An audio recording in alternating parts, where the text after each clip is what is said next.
Hello guys, அஸ்ஸலாமு அலைக்கும். Welcomes to Ayaan vlogger. So இது வந்து ஈவினிங் vlog தான். வந்து இங்கே செம்ம மழைங்க. மார்னிங் ஆனால் பயங்கர வெயில், ஈவினிங் மட்டும் சூப்பராக வந்து மழை பெய்யுது. ஸோ இந்த சில்லுன்னு மழைக்கு நம்ம சூடாக வந்து காலிஃப்ளவர் பக்கோடா தான் வந்து செஞ்சுருந்தோம். ஸோ செம்ம டேஸ்ட்டாக இருந்துச்சுங்க. இந்த ரெசிபி எப்படி பண்ணலான்னு சொல்லிட்டு நான் உங்களுக்கு வந்து காட்டுறேன். ஸோ அதுக்கு முன்னாடி காய்ஸ், நம்மளோட சேனலை வந்து சப்ஸ்கிரைப் பண்ணாமல் இருந்தால் சப்ஸ்கிரைப் பண்ணிவிட்டு பாருங்கள். இப்போ வாங்க நம்ம வீடியோக்குள்ளே போகலாம். ஸோ ஆஃப்டர்நூனே வந்து நான் என்ன பண்ணேன்னா, காலிஃப்ளவர் இந்த மாதிரி குட்டி குட்டியாக வந்து கட் பண்ணி எடுத்துகிட்டு இல்லை மஞ்சள் பொடியும் உப்பும் போட்டு நல்லா வந்து வாஷ் பண்ணி எடுத்துக்கோங்க. ஸோ இது வந்து தண்ணி போகிற வரைக்கும் நல்லா வந்து வடிகட்டி வச்சுக்கோங்க. தண்ணியெலாம் வந்து நல்லா போனதுக்கப்புறம் இது கூட என்னென்ன மசாலாஸ் வந்து ஆட் பண்ணால், ஃபஸ்ட் நான் வந்து மிளகாத்தூள் வந்து ஆட் பண்ணியிருக்கேன். அப்புறம் லைட்டாக வந்து மஞ்சத்தூள் வந்து ஆட் பண்ணியிருக்கேன். அதுக்கப்புறம் வந்து பெப்பர் வந்து ஆட் பண்ணிக்கோங்க. அதுக்கப்புறம் சிக்கன் மசாலா வந்து ஆட் பண்ணிக்கோங்க. அதுக்கப்புறமா வந்து கரம் மசாலா ஆட் பண்ணியிருக்கேன். இது வந்து கிறிஸ்பியாக வர்றதுக்கு ரைஸ் ஃப்ளோர் ஆட் பண்ணியிருக்கேன்.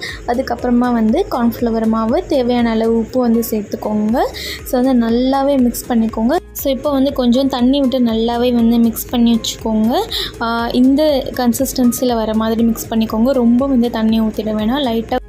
ஸோ நான் இப்போ வந்து ஒரு 3 hours இதை நல்லா ஃப்ரிட்ஜில் வந்து வச்சுட்டேன். ஸோ அந்த ஃப்ரிட்ஜில் வந்து வைக்கும் போது இந்த மாதிரி வந்து நம்மளுக்கு சூப்பராக ரெடி ஆகிடுச்சு, நல்லா மசாலாலாம் ஊறி.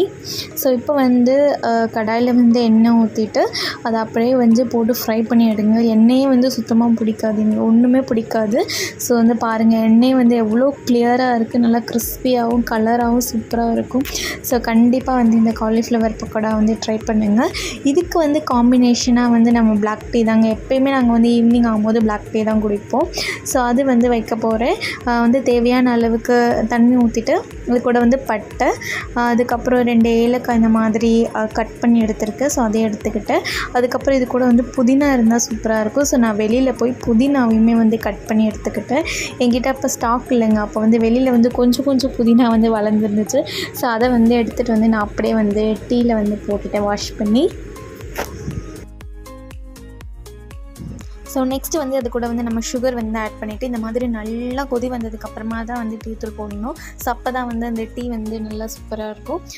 ஸோ இப்போ நல்லா வந்து டீ ரெடி ஆகிடுச்சு நமக்கு. நம்ம இப்போ காலிஃப்ளவர் பக்கோடாவும் வந்து சூப்பராக வந்து ரெடி பண்ணிட்டோம் காய்ஸ். அந்த நம்ம காலிஃப்ளவர் பக்கோடாவும் நம்ம பிளாக் டீ வச்சு நம்மளோட ஈவினிங்கை வந்து சூப்பராகவே கம்ப்ளீட் பண்ணி முடிச்சிட்டோம். ஸோ அவ்வளோதான் காய்ஸ். இந்த வீடியோ பிடிச்சிருந்தா லைக், ஷேர் அண்ட் சப்ஸ்கிரைப் பண்ணிக்கோங்க.